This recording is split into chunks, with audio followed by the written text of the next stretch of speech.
Welcome in, guys, to Heard It Here First, your Central Texas showcase of premier talents and teams. First, we have another Heard It Here First, our first Heard It Here interview with a head coach Todd Patmon of the Valle Cardinals. Coach Patmon, I was thinking about this on the way here. I started my sports broadcasting career 3 years ago. You started here at Del Valle 3 years ago. Your second year as a head coach, and I mean, we have seen a turn for the best big time. Talk to me about some of your biggest surprises of the year. What's some of the things that you were like, wow, I wasn't expecting that? Well, I tell you, the early on is the way our old line started to gel. Mm-hmm. The growth of the offense early, the way the team came together, still with kind of a fairly new staff. Yeah. And so those are things that popped out fast, and then probably the biggest surprise was Bradley Dent. Yes. We already had three really good running backs and a good slot in Donovan. Mm-hmm. And then Bradley, he just took advantage of his opportunity. Had a couple of guys get injured early. Yep. And then, man, just phenomenal. And he hasn't turned back since. He has not. And, to have that guy one more year is really a blessing and something we're really excited about. Absolutely. You got 3 receiving touchdowns, 3 rushing touchdowns out of Bradley Dent. Mark Antoni has put the ball in gotten 5 touchdowns, and 3 of those came to Dent. The dude can catch it out the backfield. One of my biggest surprises was week 1 when I saw Freddie Thomas at DN, which it makes perfect sense. The dude plays it so well, and he's built for it. Yeah. And talk to me about how Freddie Thomas has filled that role. Yeah, you talk about a transformation. Say being here for 3 years. When I got here, Freddie was one of our top receivers. Yes. And just looking at his body, but he was always natural when he would work some defense. Right. And so we always knew that was in his background. And then for him to really gravitate to that position, but then take that position and run with it, has been amazing. I mean, he's played very well each week. He's getting some college attention. Yeah. I think with his size and athleticism, his wingspan, I really think someone will give him a shot in college to play defensive end. Yeah, if Freddie Thomas gets his shot, that dude's going to make 125%. He's a baller. He's going to give you his all, and that dude is somebody that I take on my team any single day. Yes. This is the game of the week. We're playing Akins. It's senior night.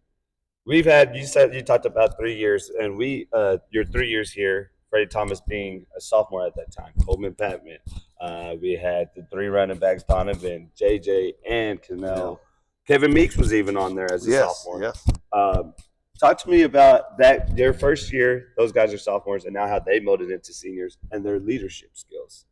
Well, I'll tell you, the district that we played in then is still the same one now. Right. It's a very difficult schedule that you have to run, the gauntlet. Yes. And to see those kids do it as sophomores, and then watch them grow to where they can kind of handle that stress this year, and just prepare their bodies. Right. When you play Bowie and Westlake and Lake Travis and Dripping Springs back to back, yes. And start with Austin High, it's a physical toll on your body.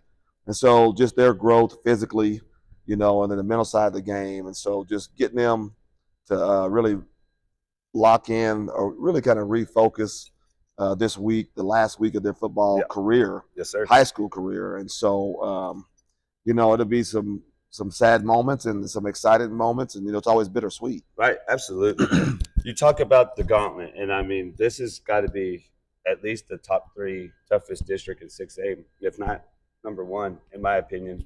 Yes, you have teams like DeSoto and Duncanville, but there's those 2 teams, and then everyone else kind of can got a fair shot. Where Dripping Springs, Westlake, Lake Travis, those 3 are teams, and Bowie. And Bowie's held it down for a long time too. And y'all come in and y'all make a run, and y'all give these dudes a problem on Friday night for sure. Let's talk about that first quarter of the Dripping Springs, though. Holy moly, man. That was probably my most exciting. I love that. That was exciting as crap, man. Well, I always tell the kids it's about the matchup. It's about when you face someone, and it's how you decide to play. And so, I felt like that was probably, I know it was for sure, probably our best effort that we've had in at least a month. Right. You go back to maybe week 2 or 3.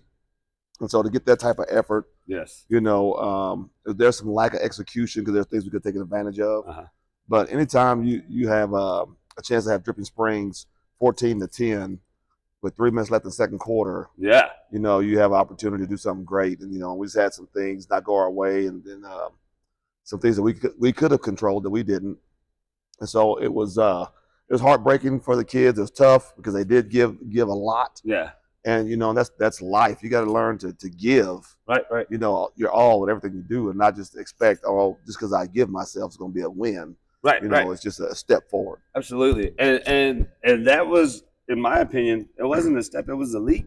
It was a leap forward because, like you said, and I didn't even think about 3 minutes left in the half, 14-10. Yes. Against Dripping Springs, who gone 3-4 rounds deep every single year since they came into 6A. Yes. Beat Lake Travis. Which is amazing to make that jump. Yeah.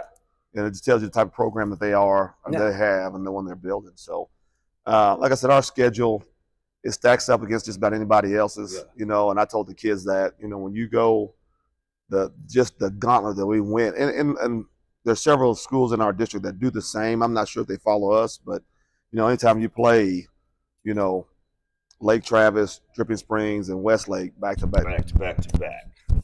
Some of that is just, are you physically able? Right. Is Absolutely. your body physically able to continue to play? When we had some kids get banged up and bruised up, and so it's going to be about, 1, us taking care of our bodies this next week, 2, make sure we can implement the game plan, and 3, being able to turn it loose on Friday and play extremely hard for these seniors. Well, it's the game of the week on Heard It Here first. I saved the best for last. I saved the team that I get to ride with every Friday night, and that's our Valle Cardinals.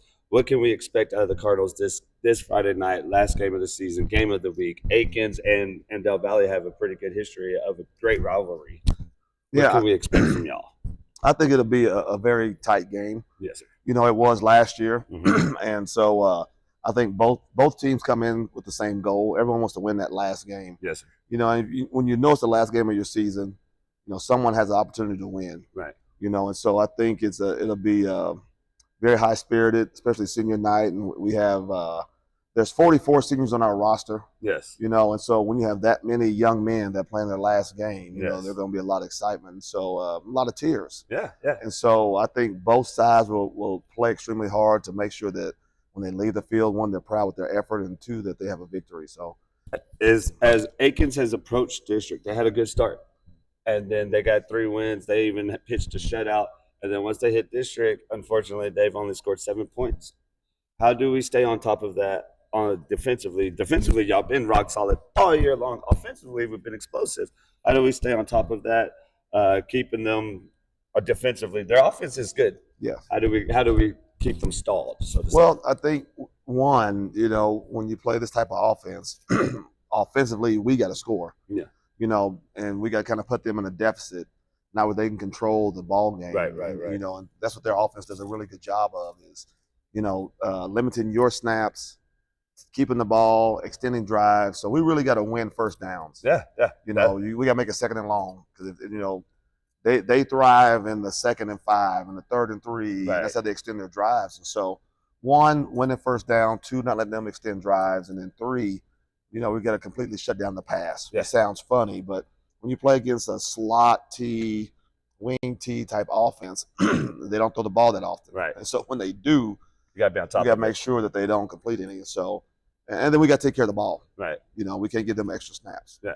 Coleman Patmon has been phenomenal, and you've been able to not only coach, but as a father and a coach, how just watching him grow. Talk to me about Coleman and the growth, and where did you see his biggest growth between his junior and senior year? What was the thing that he grew the most at? Yeah, well, I think like we talked about before, with these young guys being in this district, I can still remember his first start was against Westlake as a sophomore, when they had the 2 receivers that were going Power 5. They had the guard that went to A&M. Yeah. They were loaded. Yeah. And just watching him progress from a sophomore to now a senior, it's just the amount of time he spends in studying film. Yeah. His, being prepared each game, him knowing what the opponent has opportunity to do against us.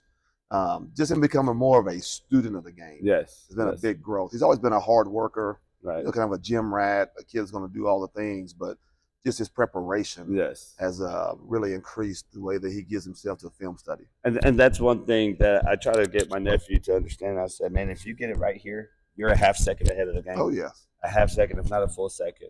And if you can predict or see what they're doing and you can let it unfold, heck, man, you'll be on top of it all day. Yes, for sure. So this is it, Coach. It's the game of the week. It'll be aired here, or not here. It'll be aired on the Cardinal Sports Network, 7 p.m. pregame this upcoming Friday. This is gonna be my last question, and this is more for me.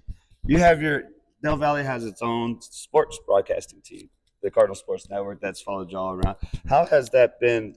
How has that been for y'all? What's some of the things that y'all like about that and building that? Me